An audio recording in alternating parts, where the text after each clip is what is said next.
and welcome to the Premier League Proven Podcast. I'm your host, Jeff, with my co-host and brother, Kevin.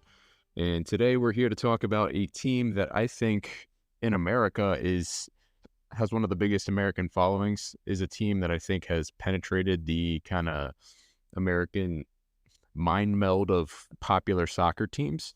And Chelsea FC, Chelsea Football Club, is definitely one of the biggest clubs in England and in the world, and definitely one of the most famous, in part because of the way that the club has always had a mentality of winning. If you want to get a little bit of the history of Chelsea, definitely go listen to the History of the Premier League podcast, which kind of chronicles the rise of Roman Abramovich, who's the Russian oligarch who bought Chelsea and really turned them to the next level, turned them into what they are today. Chelsea was always a decently big club, even before the Abramovich era. They struggled in the 70s and 80s, got back to the top division, I think, in the late 80s, but they were always just kind of one of a lot of different London clubs. It's really that Abramovich era that turned them into one of the truly elites. And I don't know, when you and I started watching, Chelsea, I think, has always been this kind of powerhouse and this kind of team that you just never want your team to play, because Chelsea has always been fearsome and kind of this team of almost like warriors or something like that. It's like a ruthless efficiency, if one I quite say, not really the beautiful game, but I think like you're saying, it's like win no matter what. And it seems like, over the since 03, they've been winning more often than not. I think when the other teams that we've been talking about, I think teams like United, Tottenham, Arsenal, have a tradition of kind of playing attacking football. The fans really like to see that. Chelsea, I think, is very different in the sense that it's all about winning. And a lot of that comes from Roman Abramovich himself. He ran the club ruthlessly. A lot of the history of the English game has been about giving managers time, basically letting managers run the entire club. People like Arsene Wenger, Sir Alex Ferguson, I think, epitomize that to the kind of utmost degree. Roman Abramovich kind of brought a new style, a style that is much more congruent with the modern style, how most clubs are run these days, which is to have somebody that is above the manager in every sense of the word, having a director of football, but more than that, and also an owner who is incredibly involved. So he is the definition, or he was the definition of an active owner, somebody that takes a really big piece of the decision-making of the club. And Abramovich expected results. Even Jose Mourinho, who took the league by absolute storm in the mid-2000s after spending tons of money. It only took 1 year of them not winning the title before he was basically booted to the curb. And so some of that is ego, but that ruthlessness of getting rid of a manager if he doesn't have one good season is not something that most clubs do, or at least did during that time, and is definitely something that has become more and more common, and Chelsea is really the ones that kind of took that to the next level. And like you said, Chelsea has always been about winning. They are a team that the culture is about winning. Second is not good enough for them, and I think that's reflected in all of the success, all of the results that they've had through the Abramovich era. I really do associate them with kind of shepherding, at least the Premier League, into the modern era. Just like you're saying, managers aren't really given time to, flounder around or kind of fit their style. It's, kind of a little bit more of a results now. And even more so is just how much money that they injected into the game. I mean, it's pretty wild to look at transfers, even inflation adjusted. Prior to 03, it was just, pennies of what is being spent now. And I think a lot of that cash infusion really comes from Abramovich's Chelsea. So it's really interesting, and stuff like financial fair play, which has obviously changed the kind of landscape of the entire soccer world, is directly influenced in a lot because of Chelsea. And Chelsea has been really successful buying players and then telling the manager, these are the players that we bought for you, go win with them. Whereas other clubs, they'll hire somebody that manager says, oh, you need to buy the guys that I want to have on my team that I've worked with before. And then those guys fail, and then you bring in a new guy with a completely different style, and then he's like, I want my guys with that follow my own style, which is completely different than the one you just had. And Chelsea was really one of the first teams that, at least of the big teams, that basically said, nope, these are the players. They're really good players. We spent a lot of money on them. How about you go and succeed with them? And if you don't, you have one bad year, you're out. I don't care what your pedigree is. There's a million other managers lined up that will come work for Chelsea.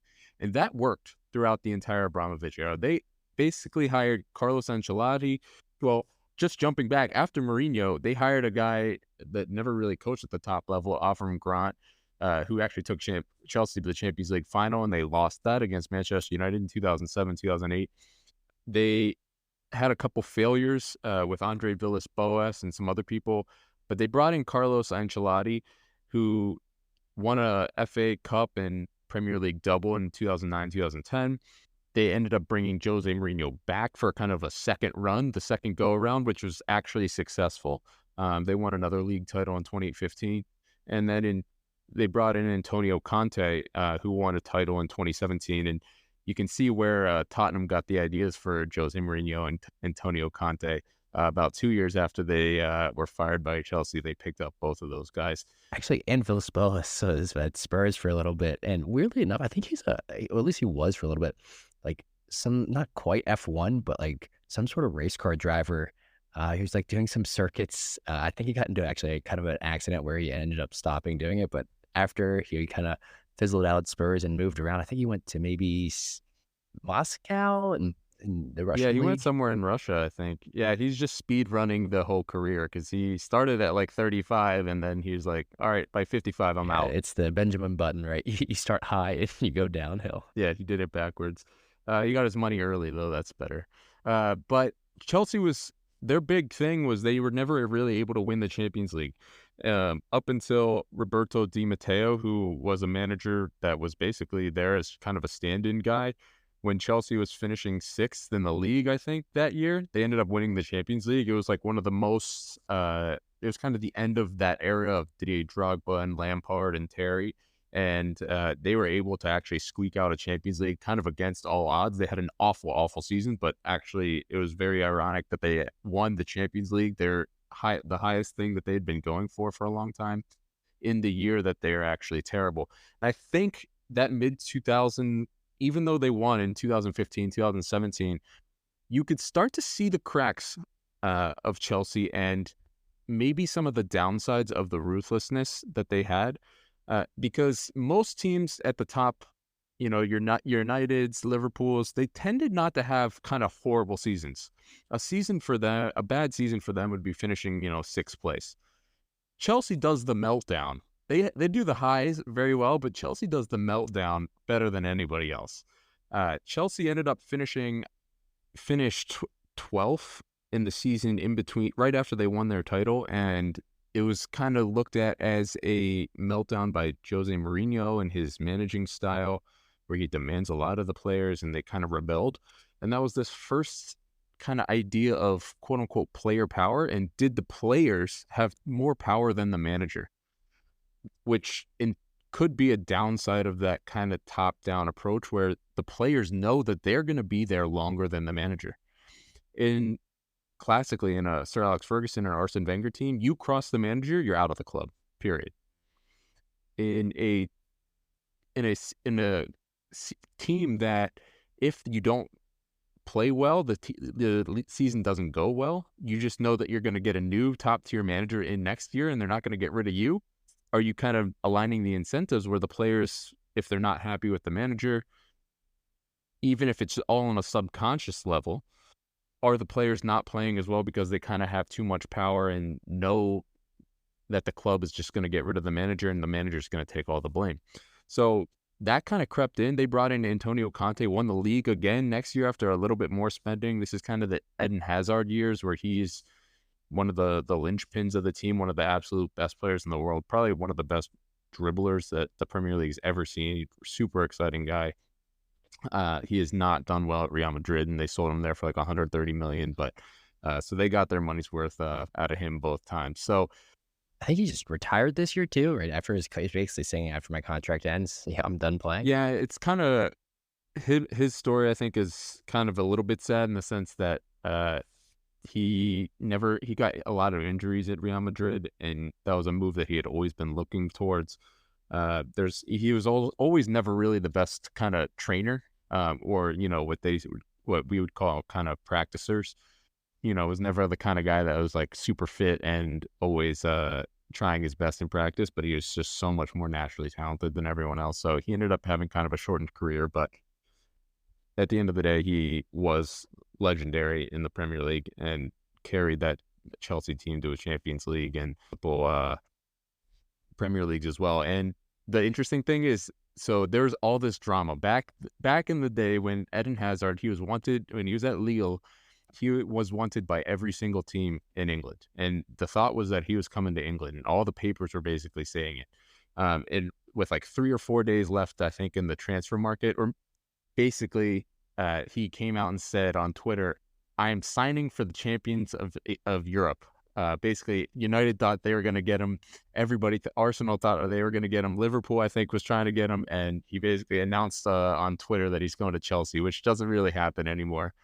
They always do these stupid official announcement videos and stuff like that, but he kind of took things in his own hands and told the world he's going to Chelsea, and he really made a mark there. Actually remember in our basement, for some reason, this is like a weird memory before I was really following the Premier League this close. You were like upset that you're like, this kid is going to be absolutely incredible. And, he's going to Chelsea. And that was kind of like, the heyday of, the Chelsea United kind of rivalry. So, and obviously it worked out pretty well for Chelsea. But they brought in Antonio Conte. He won the league with them, and then they had another meltdown, and the team didn't finish very highly as well. And that kind of led to another reboot. All of which to say is that it led to this Thomas Tuchel era, who is a German manager of the kind of new school German guys who definitely plays this really aggressive pressing system. And they ended up winning the Champions League. They beat Manchester City in the Champions League final. That entire era had this background in it, and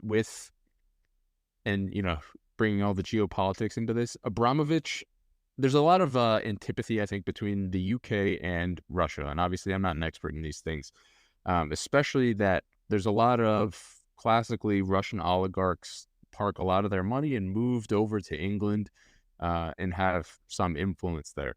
And as the Ukraine war, as all of that kind of came more and more into the spotlight, the relationship of Abramovich and England basically became worse and worse. They ended up, I think, revoking his citizenship, and he was essentially forced to sell the club, which he did for a cut rate price, essentially.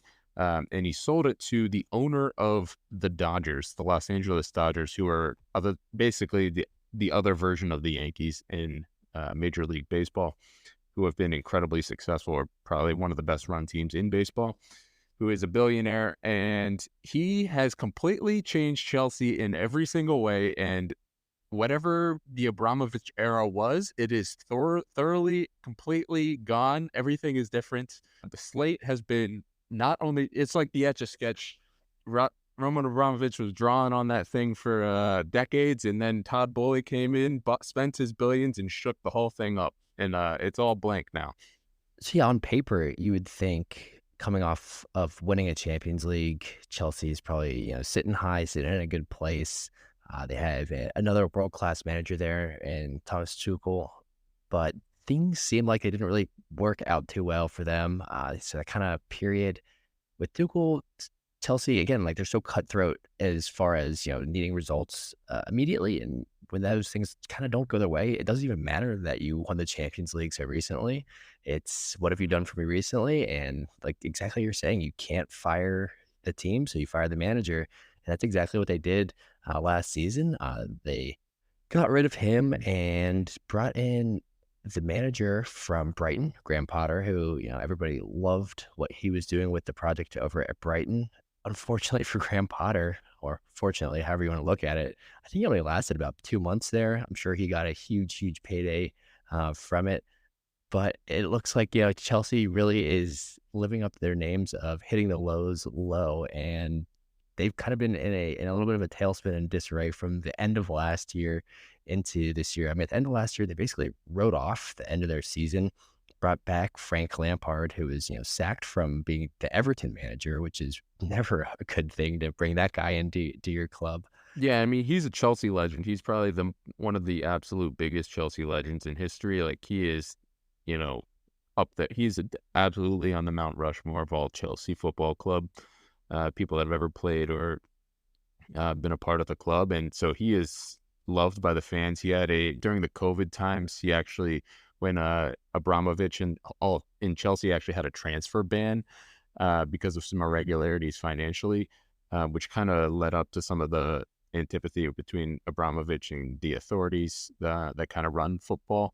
He was kind of the caretaker, and things kind of went a little bit sour, but he always had a great relationship with the fans. So when things don't go well for a club, a lot of times, if it's mid-season, you just fire that guy and you bring in somebody that's popular with the fans.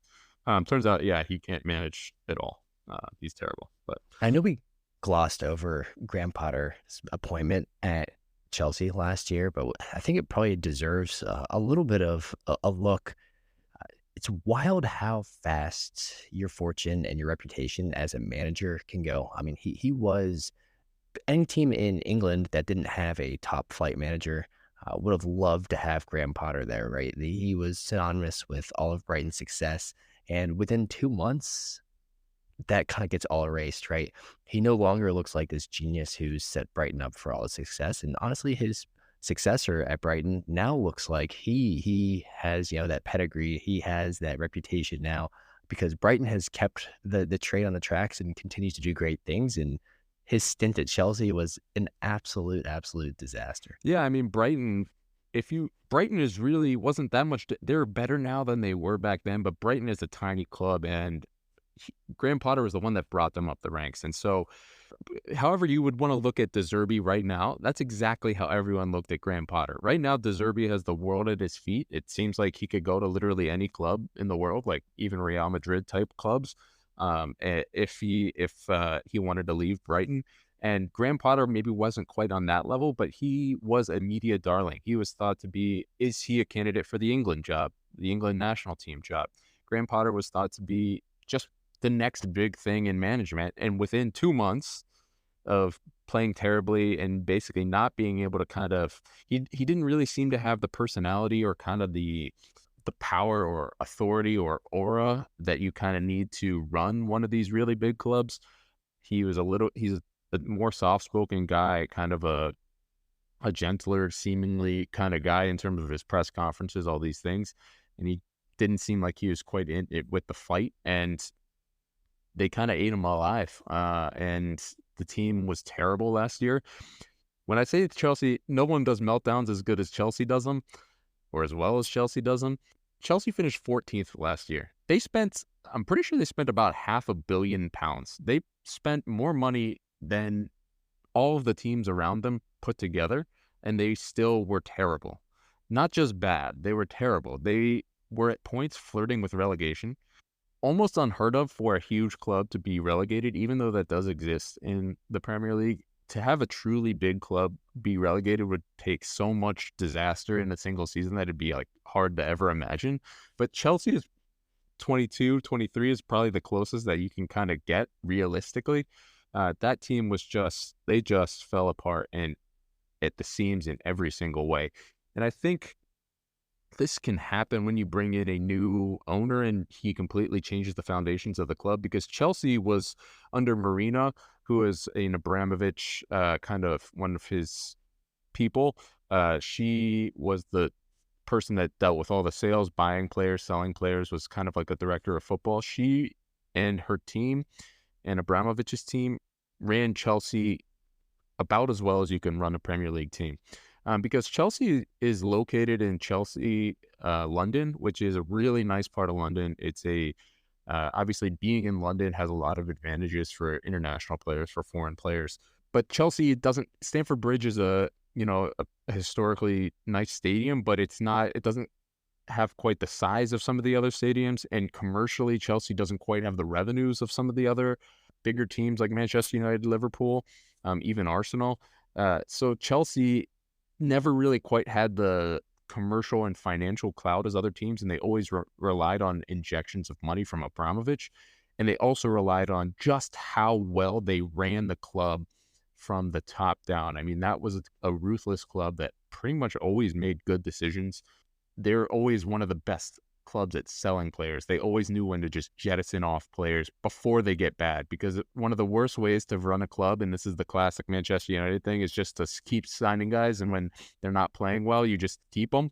And then 2 years later, when they barely play it anymore, you can't sell them for 10 cents anymore because no one wants to buy somebody that's been on the scrap heap for a long time. Yeah, it's such a hard thing to do, especially when you're one of the best clubs in the world. I mean, your market of clubs that can afford your best players is so, so small. It really does take someone who is incredible at their job to extract value out of that and to kind of continue that funding.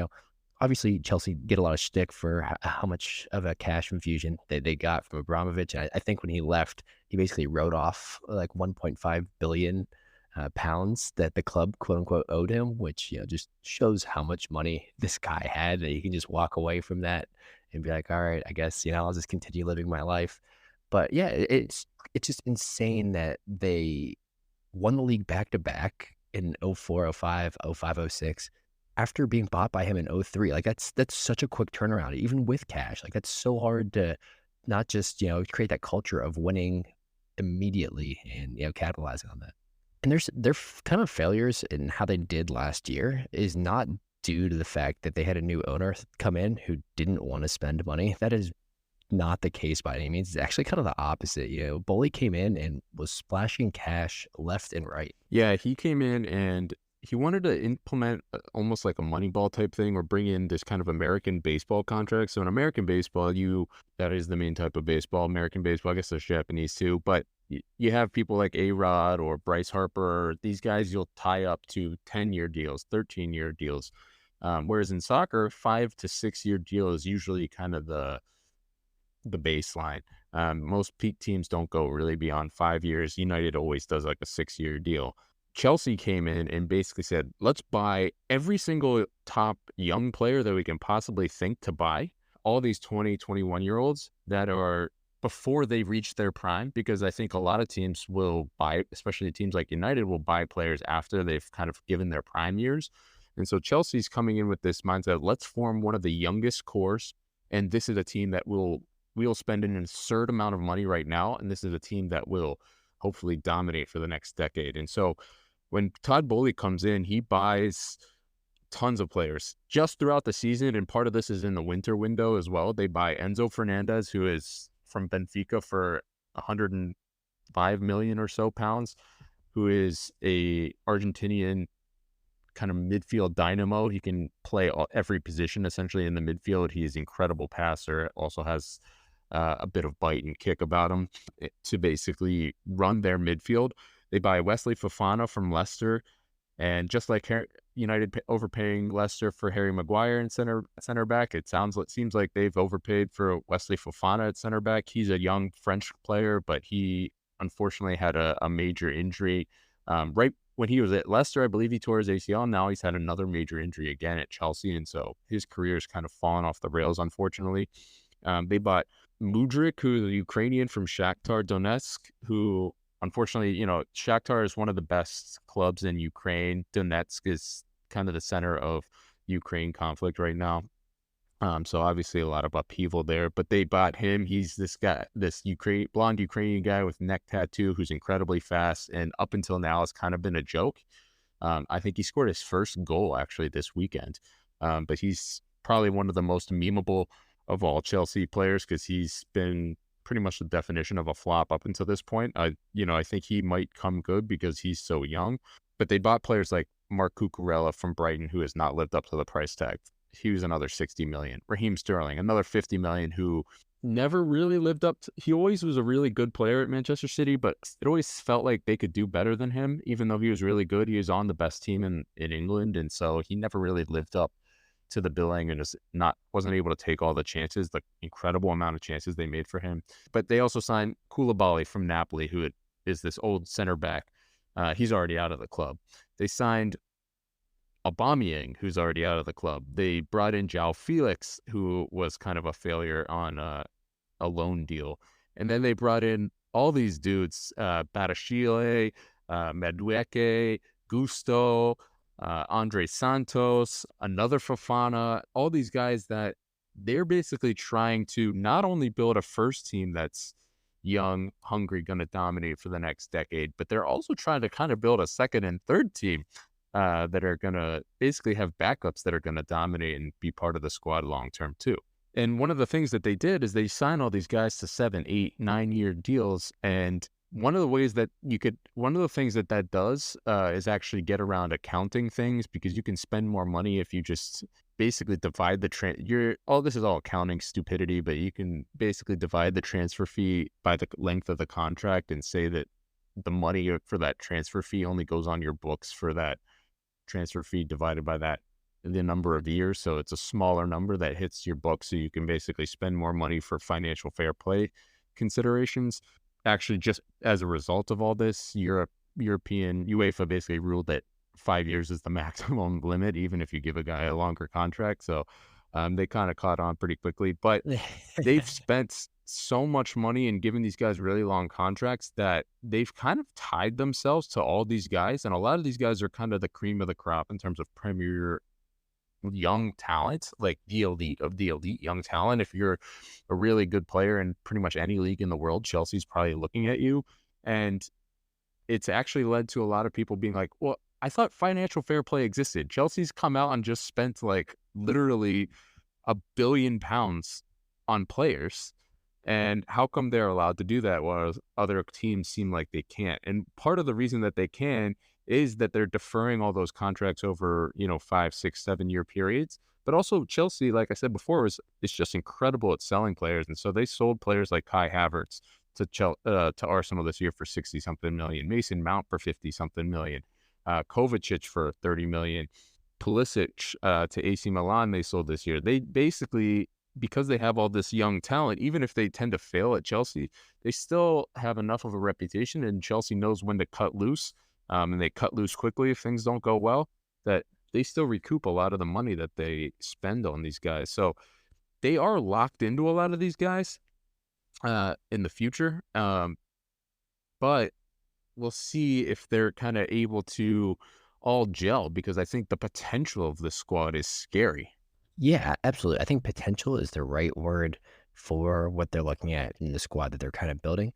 I just kind of worry, and just like you kind of talked about, these kind of perfect storms of, a big club that really gets itself into trouble. And, I'm not saying potentially to be relegated or anything, like that.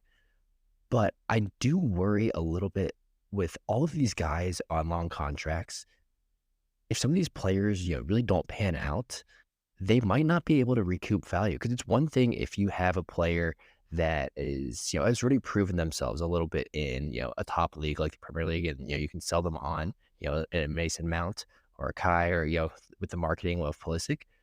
But if you buy these guys so young before they've really been able to cut their teeth in a top league, they don't have that name recognition, and they might not be able to sell these guys in, 3 or 4 years if they haven't really cracked into the first team. And I worry what that's going to do to Chelsea. I worry having all of those wages on the books and not being able to shift it off, what is going to happen. I'm sure they're, like you said, they're a well-run organization, or at least they were. I'm sure they have a lot of really smart people that have kind of worked in these things into the contracts. Maybe there's some incentives or, games played into the wage structures for all these guys. But I really just do worry if, a handful of these players don't pan out, they're going to be kind of stuck with what they got for foreseeable future. Yeah, and they've brought in some really good players. They brought in Moises Caicedo, which was that whole transfer drama that we talked about, I think, in a previous episode, where they were fighting Liverpool for him, spent over 100 million on him. They brought in Lavia from Southampton for 50 something million. They brought in Nkunku and Cole Palmer and Nicholas Jackson and Axel Disasi, who all of them, they basically are these 21-year-old guys that they spent, 30 to 50 million on each. And you'd have to think that some of them will come good. And the biggest, Chelsea has not started this year off well. And the biggest problem is they can't actually score goals. And I think this is a big problem for a lot of teams in the world because there's not very many good strikers. But I think, and you're in a really good position to talk about this, is because Chelsea appointed Mauricio Pochettino, who was Tottenham's most successful manager probably of the last, I don't know, 50 years. Yeah, absolutely. And I think one of his claims to fame was working with young talent. So at least Bully seems like he and the team did a little bit of their homework. They, picked a manager that is has a proven track record of working with youth and getting a lot out of the youth. There's the core of that Spurs team with, players like, unheard of Dele Alli, getting the best out of Sonny, getting Harry Kane to where he, is today. A lot of that, they weren't big players before, Poch kind of had a piece in that. Now, what I will say, Poch, after he left Spurs, went to PSG, and I don't know if he really had the best time there. Kind of like you talked about before with players kind of outlasting a manager. Poch is a little bit of a quirky guy and a little bit softer spoken than probably a lot of managers that are at PSG. And a lot of those players have a lot of inflated egos. So they kind of saw the writing on the wall when they didn't win the Champions League that Poch was going to leave. So he didn't really have a great time there. But I'm not entirely sure if he is going to be immediately successful here. I think if given enough time, he will be, and Chelsea will be able to right the ship and get more out of the talent than they have in the first 2 months of this year, of course. But I'm not sold on him being this incredible manager. Let's put it this way. When Spurs didn't sign him, of course, I love Poch, but I wasn't too upset because I didn't think that Spurs were missing out on, a top level manager at this point. It's interesting because at Pochettino, I think the big stick that's always been used to hit him with is that he never won a trophy with Tottenham, but he did bring them to the Champions League final. He did get them at the top end of the Premier League when that was not kind of something that Tottenham was regularly doing. And he did so by playing a brand of football that was attacking and exciting. And I think worldwide, he's known as probably a guy in this elite category. And I think a lot of people, if you talk to people like Gary Neville, he thinks that Pochettino is one of the absolute best managers in the world. Now, whether or not he knows what he's talking about, I don't know. But Pochettino, I think, has this very, very strong reputation, and they've started off slowly, mostly because they can't score goals. And the problem is Nkunku's injured for now. Nicholas Jackson's picked up like 5 yellow cards already, and they just don't have a guy up top that's going to quite score enough goals for them. But at the same time, you don't necessarily need that to have a reasonably successful season. So Chelsea is in a really fragile point right now. I'm a little just worried about, just like you are, that if this doesn't work, they pretty much have gone all in. They've pushed all their chips in, and they've got a ton of young players as chips, and a lot of those guys are going to work out, and it's almost impossible to imagine that they wouldn't. But at the same time, if things kind of keep going the way they have over the last 18 months, you start to worry a little bit about them because they don't have many ways to kind of get off the highway and kind of hit an off ramp. So this is a really interesting time for Chelsea. I think Chelsea is a really good club. This is a club that I think tons of Americans follow because it's not quite doesn't quite have the fame of Manchester United. It's a team that always is about winning. It's a team that's always been about kind of passion and physicality and desire. I think those are things that sum up the best versions of Chelsea. Is that defensively they are very good, and or at least historically defensively they've always been rock solid.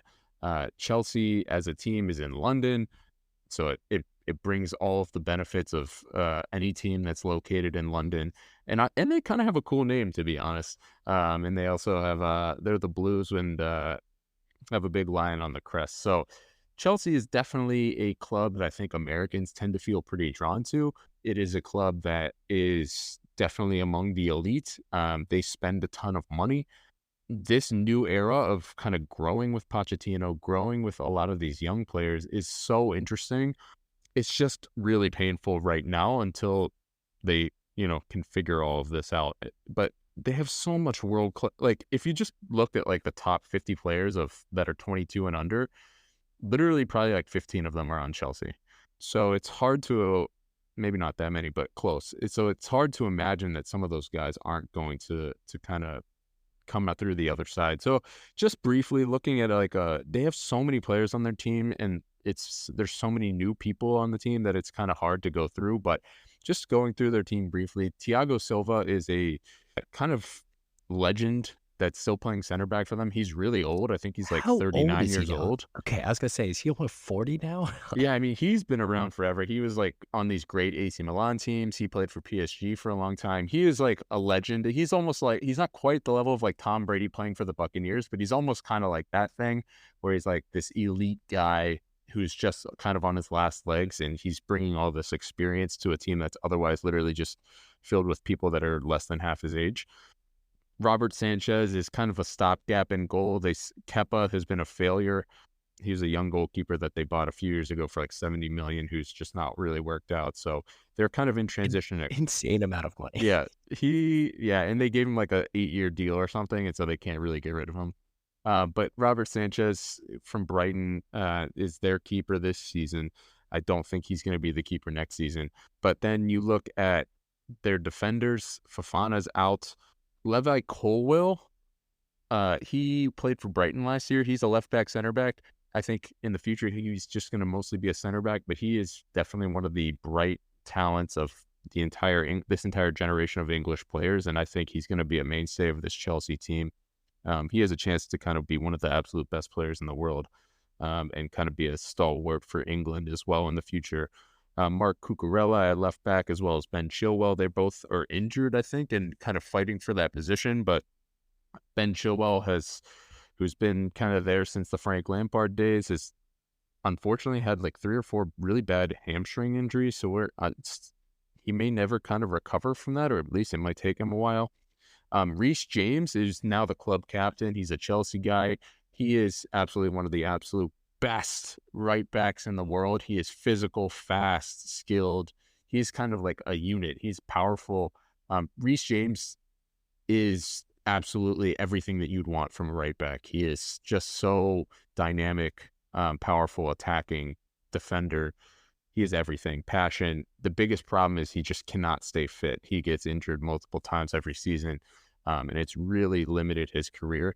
He's still young, and so you'd hope that, he can kind of get over these injury things. Sometimes these young players, it takes them a little bit of time before they become less injury prone, but sometimes those guys just never really recover. But hopefully, he will, and he's going to be somebody that will be there for a long time. He's still only 23 and one of the best players in the world already. Their midfield seems set up for the next decade. Enzo Fernandez is 22, Moises Caicedo is 21. Both of them cost 100 million plus.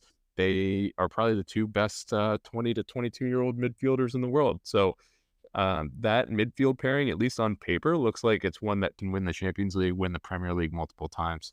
And that's what they're going to hope that they get from them. They have Mudryk, who's that really fast Ukrainian guy. We'll see if he actually lives up to the hype. Nicholas Jackson and Christopher Nkunku right now up top, as well as Raheem Sterling. Raheem Sterling, he's getting older. I just don't think he's going to be kind of the person to lead them back to the promised land, but he's kind of a decent stopgap. Nicholas Jackson, he has played well this year, but he's just not a finisher. So I'm not sure he's ever going to be, if you can't score goals, even if you do everything else incredibly well, it's kind of the Gabriel Jesus thing. It's like you can be literally one of the best forwards at defending, passing, holding the ball up, pretty much everything that you can think of. But if you're not there just scoring goals, it's like you can't really be the best in that position in the world. And oftentimes they're going to want to replace you. So, we'll see if he can kind of live up to the hype. They have a ton of other young players. Carney Chukwuemeka, who's 19 and has played well in central midfielder this year. They bought Cole Palmer from Manchester City, who I think has a bright future. We'll see a lot of these guys like Madueke, Armando Broja, all these guys that are just like, it's so hard to say so much about these guys because, like you said, they're not brand name guys. Like they're brand name young talent, but they don't have a track record generally of themselves. So all of them have so much potential. I mean, this team has so much potential, and if things go well for Chelsea, I honestly, this is a team that will like, if the plan works out as they envision it, this is a team that's going to dominate for a decade. But that remains to be seen. You said it exactly right about the highs and lows. I think the Chelsea fan base is actually a fan base that can kind of weather these storms a little bit better than I would say the other big six teams or successful teams. I mean, you see the meltdowns that I can't imagine any of the other, classic Big Six teams being able to stomach finishing in 14th place and not, burning the entire place down. Well, and I think it's interesting that you say that, because I think part of this whole like winning mentality of Chelsea means that they kind of get a free pass in some ways. Like, another Arsenal finishing 14th would kind of just like be the most memed thing in all of history. If United finished 14th, the whole internet would just explode. They would just end the season, and the Premier League as a whole.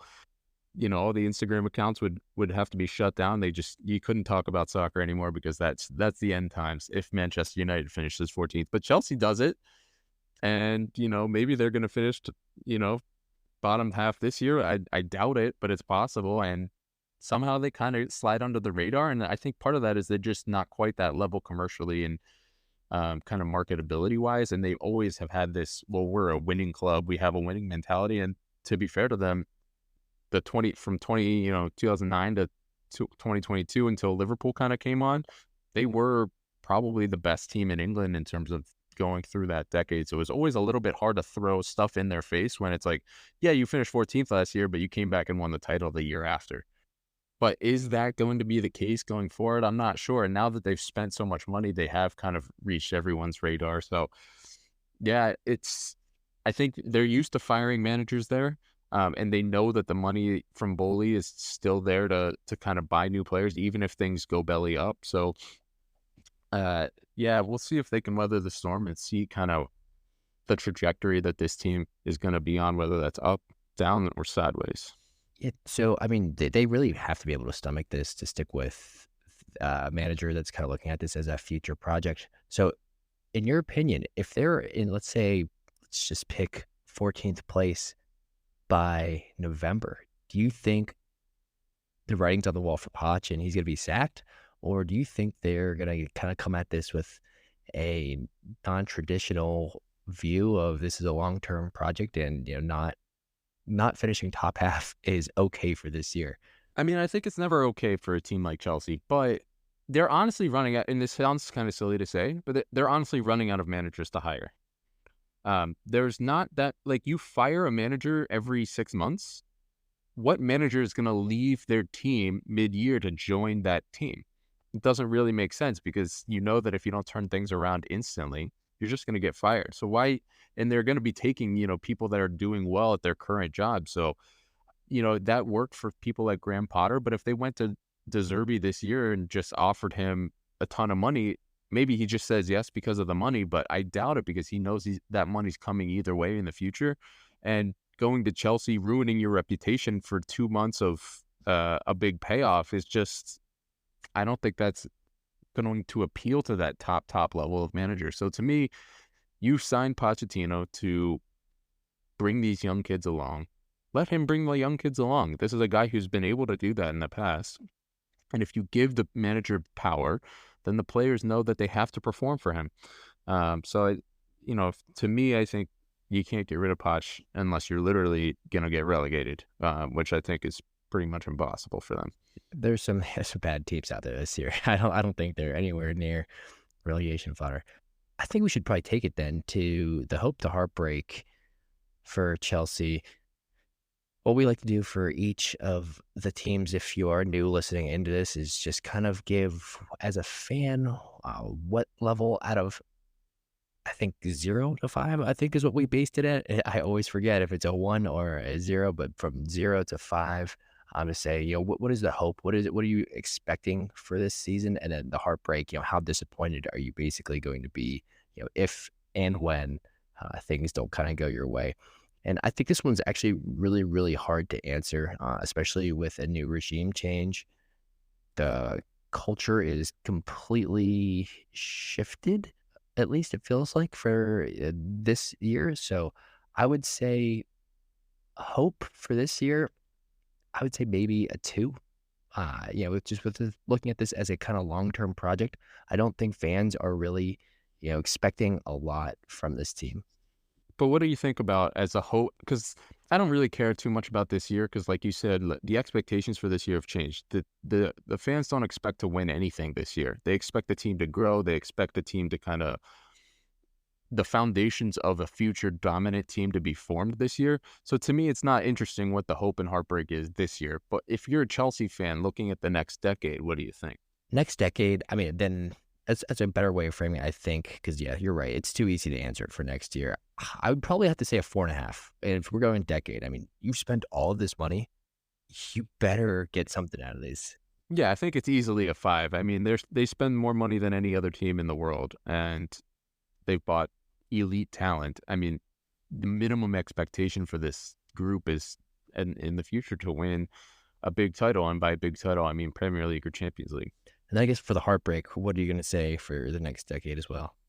See, I think this is the problem with Manchester City, is if they never go bad, then none of these teams may win anything, and then the heartbreak is going to be high. And so, because they've not shown any signs of kind of dominant talent, which honestly you would have expected to kind of appear right now by now, I think there's a 4 in terms of the heartbreak because Chelsea may soon realize that even though it's not quite the same, right?